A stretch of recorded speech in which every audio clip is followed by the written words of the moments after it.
Hombre, esto lo sabe cualquiera, que no es Dios quien crea a los hombres, son los hombres que crean a Dios. Esto es una evidencia para cualquier persona sensata. De lo que el lector leerá, y puede leer en una parte mi libro y en la otra la Biblia, y verá que es textual, no he modificado ni una coma. Y el resultado, obviamente, es terrible. Hoy en Periodista Digital Televisión recibimos de nuevo al escritor Pepe Rodríguez, nunca alejado de la polémica, y en esta ocasión nos presenta su nuevo libro, Los pésimos ejemplos de Dios. Bienvenido, Pepe. Gracias. Usted explica que a la hora de abordar este libro en el que analiza lo que pone en la Biblia, ni más ni menos, de una lectura analítica de estos libros, dice que se ha prestado a hacer lo mismo que practican 2.000 millones de creyentes, pero sin hacer trampas.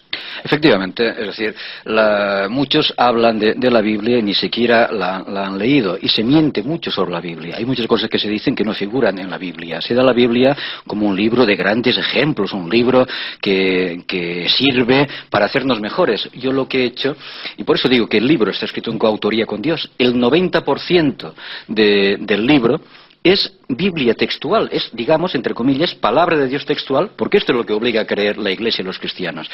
Pero estos ejemplos que hay en mi libro, y hay decenas de ejemplos, de un Dios tramposo, un Dios violento, un Dios que masacra inocentes, que protege a delincuentes de todo calibre. Los grandes hombres de la Biblia, los grandes varones de Dios, son auténticos delincuentes, no porque lo diga yo. Es decir, el libro reproduce textualmente la Biblia, y cualquiera puede ir a una Biblia y comprobarlo. Del propio Dios, los actos que hace Dios y sus santos varones, que desprecia a la mujer, que humilla a la mujer, que la mujer es un objeto, que hay relatos pornográficos en la Biblia.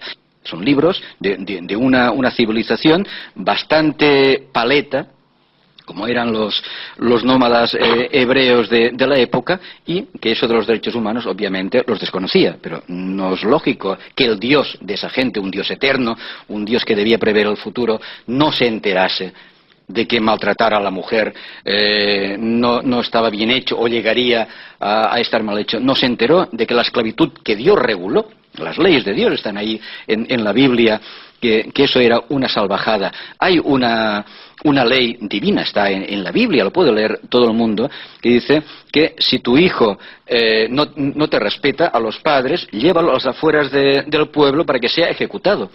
Todas estas salvajadas, y muchas más, están en la Biblia. El Dios de la Biblia es un Dios, primero, inventado a partir del dios El Cananeo, o sea que no es ni un dios original, pero además es un dios creado a imagen, semejanza y necesidades de un pueblo que era el que era en una época en la que pasaba lo que pasaba, y hasta ahí no habría nada a criticar. Lo criticable es que digan que esa verdad es eterna, es que es mentira, historias tan conocidas como el éxodo de Egipto. O sea, no es verdad tal como lo recordamos. La Biblia cuenta otra cosa. Es decir, no es un faraón empecinado en que nos salgan los hebreos. Cualquier Biblia cuenta la historia, que es el propio Dios quien le dice a Moisés: mira, pide que tu pueblo salga de Egipto, y el faraón se va a negar porque yo haré que se niegue. El pobre faraón, cada vez que le venía una plaga de que se vayan, Dios se empecinaba en que se quedara.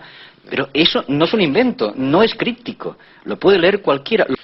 ¿Usted cree que una persona católica, tras la lectura de este libro, que le despertará la curiosidad para acercarse de una forma analítica a la Biblia, puede hacer dudar de su propia creencia? Una persona adulta se da cuenta que la Biblia no es todo eso que cuentan, pero eso no impide que pueda tener fe en la figura de Jesús, o en lo que para mí es un mito cultural y para otros una certeza, en Dios. Es que lo curioso y lo grave es que no descubro nada.